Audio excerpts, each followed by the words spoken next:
This is about Grandpa and Mick Kitty. She just been a little helper around the place. Today, Grandpa and Grandma had to be gone, so little Mick Kitty, we leave the door cracked for her when it's warmer like this. Little Miss Kitty, she protects the property. Yes, folks, she protects the property. She's a trained kitty cat. She knows exactly what to do. She knows our property line. She does go over and watch the neighbor lady. She's an elderly lady all alone. I have an elderly man all alone. Miss Kitty does the perimeter around the places, keeping mice and squirrels and rabbits away. And here at Grandpa and Grandma's place, she keeps the rabbits and everything like that. She even climbs trees to get the birds. Yes, folks, we have trees that here are 20 feet tall. Little Miss Kitty, yep, see her, she's just relaxing because it's a busy day. But she's been climbing trees. She goes out and she sees a nest. She very cautiously crawls out on that limb, risking her life, yes, risking her life to get to that nest. And then she gets there and she pounces on it. And Miss Kitty just destroys it. She gets them birds out of there because she knows they are potential hazards. West, we call it varmints. She get rid of varmints because we have chickens too. And the chickens don't like varmints around either, snooping and peeking it at them. They don't like it. It scares them. They're very nervous. So Miss Kitty, she keeps everything away. Grandpa and Grandma don't have no trouble. Like mouses and stuff? Nope. We did have one downstairs in the trap, though. But it was all mummified, so it had been there a long time. My guess is it got scared, went running out of its mind, and stepped in the glue trap. Glue traps are unforgiving. You step in there, you're there. Yes, I know. We had a doggy one time. His name was Ruffles. And Grandpa and Grandma, we was in the kitchen doing something, working in there. All of a sudden, I hear this noise. Clump, clump, clump. And I turned around. You know what I saw? It was Ruffles, both feet stuck in the glue trap, and he was hopping. And when I looked at Ruffles and Ruffles looked at me, you could tell Mr. Ruffles knew he was in trouble. He had snooped where he shouldn't have been. Got his foofies caught. Grandpa had to go over and get him. We took him to the sink. We got the goo gone out. Had him in the sink. Grandma's a rubbing away and a scrubbing and a scrubbing and a scrubbing. And Ruffles, from what I remember, he just kind of stood there and let Grandpa hold him. He knew that, oh no, I better not be naughty now because I'm already in big trouble. So, it took us quite a while to get that glue off of Ruffles' foofies. Get 'em all cleaned up and washed, and I think Grandma took and shampooed 'em to get all the sticky off of 'em. Get Ruffles cleaned up. He was embarrassed. He was very embarrassed. He had got himself in trouble, but I think maybe he was probably trying to hunt for something too. He probably thought there was a varmint back there, but it got him instead. Sometimes being a watch animal can be dangerous. For Mr. Ruffles it was. Oh, he was bad. It was bad, dangerous. But he did his job, yep. And then for years we never had nothing. It was just Grandpa and Grandma. We had to take care of ourselves. It's just the two of us. We're all alone now. But my Mick Kitty, she wandered in last year. I've told this story before. She was like 3 months old, skin and bones, and I seen her the first time come from up behind my car, and she was skin and bones, folks. She come walking over there, and I seen her. Well, as soon as I seen her and said something, she'd run back under the car. And it took a while. When I'd be outside, she'd come around, because I think she was living in my old car out there. And one day Grandma was outside, and she was able to get Mick Kitty to come over to her to where she could touch her. So she got braver and braver and braver. And then one day, Grandpa got to touch her. Yes, I did, really. So Mick Kitty, she comes over there and she would let Grandpa pat her. But if you moved fast or tried to pick her up and stuff, she was really, really nervous, because also she had one eye that is damaged. It don't work anymore. It's there, but she can't see out of it. It's really sad, because she said it's a good little girl, but she can't see out that eye. She has trouble chasing rabbits. She just can't quite keep up, because I think that eye throws her off balance. But she still chases them. But anyway, what was I saying? Oh, she was skinny.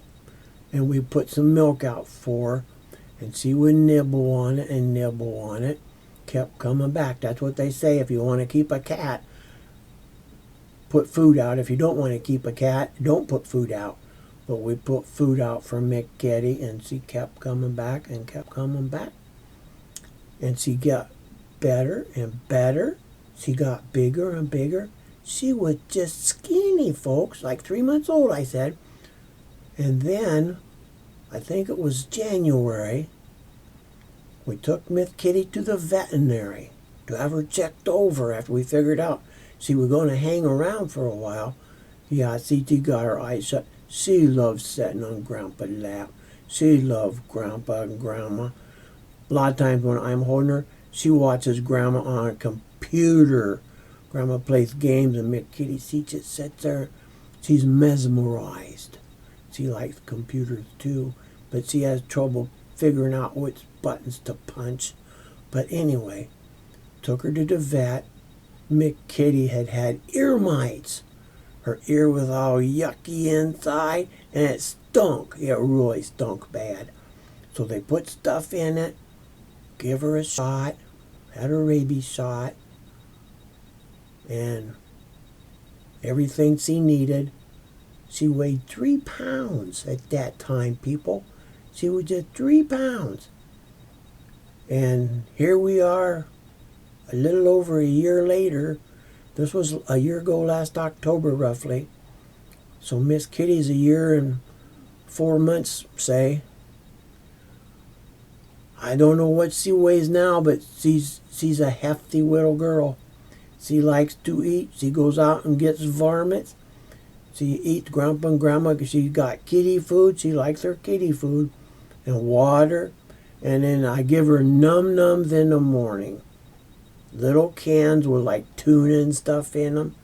Oh, see me meowing when I go out there. I open the door and I go, Mick Kitty, Grandpa got num-nums for you. Oh, she starts meowing. Meow, meow. I say, just a minute, Mick Kitty, just a minute.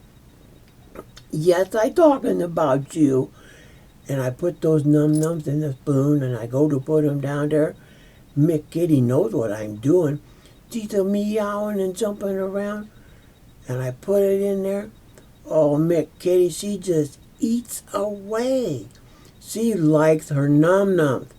She gets done, she sits down is what she does. She smells them. Sometimes when Mick Kitty sits down, actually, this is the truth. Miss Kitty goes up to her food, she smells it, she sits down, and then she takes her tail and curls it around, and it's just like she's sitting there and praying before she eats her food. Yeah, Mick Kitty, I think she's saved. I think she knows Jesus. Yeah. You know, heaven says there will be animals up there, and I'm a thinking Mick Kitty might be there too. Yep. So, but she sits down, she eats her kitty food, and oh, she is just content as can be. She gets done with her kitty food, she is ready for the day. If we go outside, once she gets done and gets a drink of water, she's ready to head down them steps. Yes, she is. She's thinking, oh, work time. If we go outside, she goes to the garden. She helps in the garden. She's just there all the time. She catches little rabbits in the garden. She follows Grandma around. She's with Grandpa. If I'm not making noise, she don't like cars and stuff. That scares her bad. Mickey had nightmares. So she hides from cars, and then she comes out when they stop. Oh, and then my grandson, Austin. He's mean to Mick Kitty. He comes in and he goes, "Where's that cat?" He stomps his feet. Mick Kitty does not like that. She runs and hides. She says, "That boy is crazy, Grandpa. He don't like me. I gonna go hide from him." And so Mick Kitty, she just stays hid till Austin leaves. Because she just knows he's almost like a big varmint. So she's very cautious, very, very cautious. Because we've told her to be careful on picking friends. And when the kids come, the grandkids, Miss Kitty likes to see them, but they get over rambunctious a little bit and they want to run towards her. And that scares Miss Kitty. She don't like that. She likes to be, you sit down and she comes to you. She likes to do that. Because the kids all love Mick Kitty. They like to hold her and pet her. And she likes that. She likes them to do that. And then when she's done, she moves on. Yeah, yeah, Mick Kitty. Grandpa loves you, Mick Kitty. Yeah, you a Grandpa's old Mick Kitty. I think she's gonna go to sleep for a while. See, she's had a tough day. If you knew how hard it was for that little girl to keep going all day long. But back to the kids. She plays with the kids and she has a good time with them until they play with her too much. Then she goes and hides till they go home. The other day, my son comes down, Travis. He's got 2 puppy dogs, Baxter and Jasper. Eli gets the bright idea. He wants to introduce Miss Kitty to the puppy dogs. That didn't go well. Eli said Miss Kitty scratched him. Well, what do you expect? She don't like puppy dogs. She just don't like puppy dogs. And Eli goes and pulls that prank on him. Eli deserved to get scratched if he's going to do something like that. And then he was wondering if she'd had rabies shots. Eli, Mick Kitty don't have no diseases. Why would you say such a thing? It wasn't Mick Kitty's fault you threw her into a bad situation. Yeah, she's just trying to look out for herself, Eli. And she was trusting you. And then you'll go and do that to her. She's probably not going to be as friendly next time. She might go, "Oh, I remember that kid. He tried to get me eat by a dog." Yeah. So, that's my Mick Kitty. Oh, she's sleeping. See, if you knew how hard, I've told you before, she works, you would know why she gets so tired. She's up trees, down trees. She's all over the place. Back to the trees. One time Mick Kitty was climbing a tree. There was a bird in there. And she climbed that tree clear out. The bird kept flying a little further out.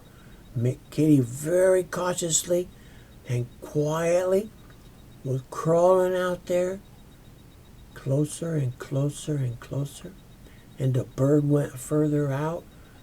Mick Kitty kept going closer and closer. They're like 6 foot from the end, and the bird flies out to the end further. Mick Kitty's looking at him, and she just creeps a little bit closer, and I'm thinking, oh, be careful, Mick Kitty. And then you know what happened, folks? The bird flew away. All that hard work from Mick Kitty, and a bird flew away. So, she had to come back down the tree empty-handed. Nothing to eat. Yeah, no, nothing to eat. But she managed to do it. Come down the tree. Comes over. I could tell she was sad. She had been defeated. She comes over. But every now and then, Grandpa and Grandma, we would find dead birds out here on the step, or up at the top of the step. Mick Kitty'd say, see, Grandpa, I can get them. Sometimes she gets them and brings them to the door, and they're still alive, and she's playing with them. But it usually ends in tragedy. Yeah, usually it ends in be body parts laying around. I know, I hope I don't get demonetized or whatever they call it for something being gross, but that's just the way it is when an animal eats something. It's pieces. Yeah, pieces. Just like when we chew on a steak, cut it up and eat it in pieces. Yep. Yep, that's my Mickey. Oh, Mick Kitty. Isn't that so sweet, people? Isn't that so sweet? She is such a loving little thing. She likes to lay on Grandpa's lap so much.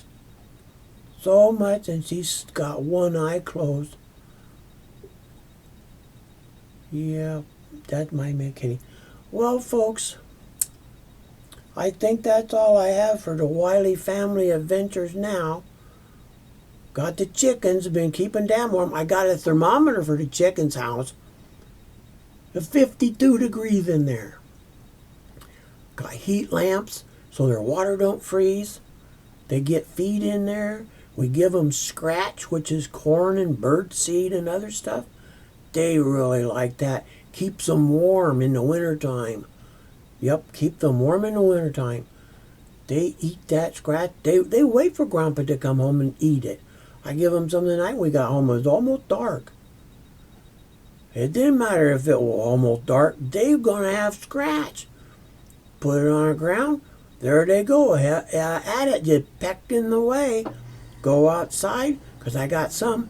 They sleep outside. I don't know if they're getting bullied or what. But they sleep outside on a roost. I took some out for them. And they get up. They figure out, oh, even though I'm sleeping, I'm going to get up and eat. So they peck there and eat their num-nums. I go inside there, like I said, and pour some on the ground in the chicken house, because all the other ones are in the chicken house. So they're eating their num-nums. My little rooster, Tiny, he's a little bantam chicken, and he is just little. He's not, oh goodness gracious, he's about the size of my hand spread out. But he crows and carries on and got hair all over his feet. He's a pretty chicken. He tries to be the boss. But then there's another one. He's white with black speckles. I'm not sure what he is. He's a big rooster. But him and Tiny, they seem to get along okay, because Tiny's Hoss is the big one. Hoss is probably 4 times bigger than Tiny, but they seem to get along. They crow and do their chicken thing. You should have heard, was it Tiny? It's Tiny, when he was learning to crow. Oh, if that wasn't something else. That was, I'm out there and I hear this noise, I'm thinking, Grandma, we've got a rooster, because we didn't know at the time it was a rooster.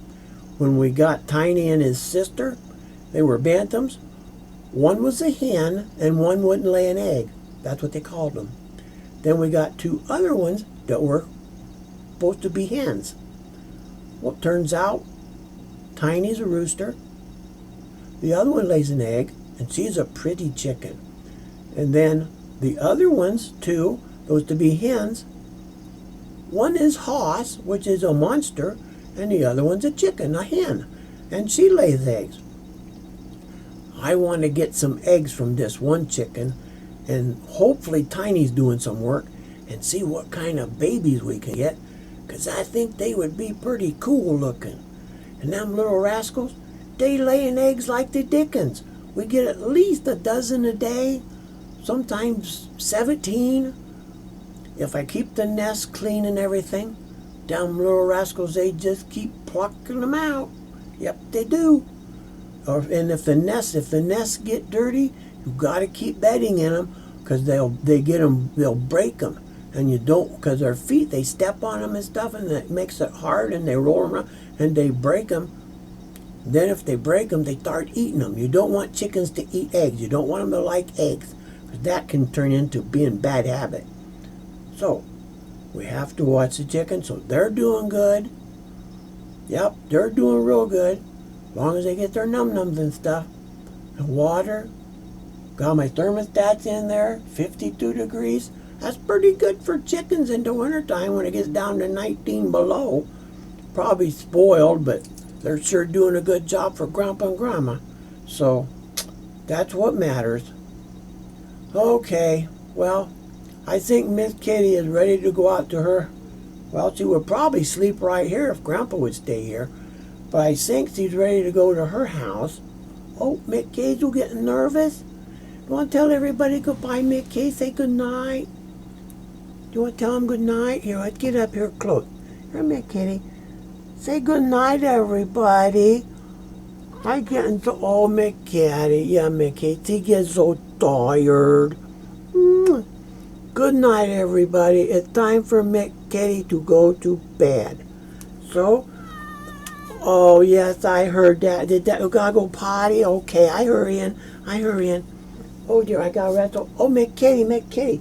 Hold still, Mick Kitty. Mick Kitty, you have to be careful for Grandpa. You have very sharp toenails.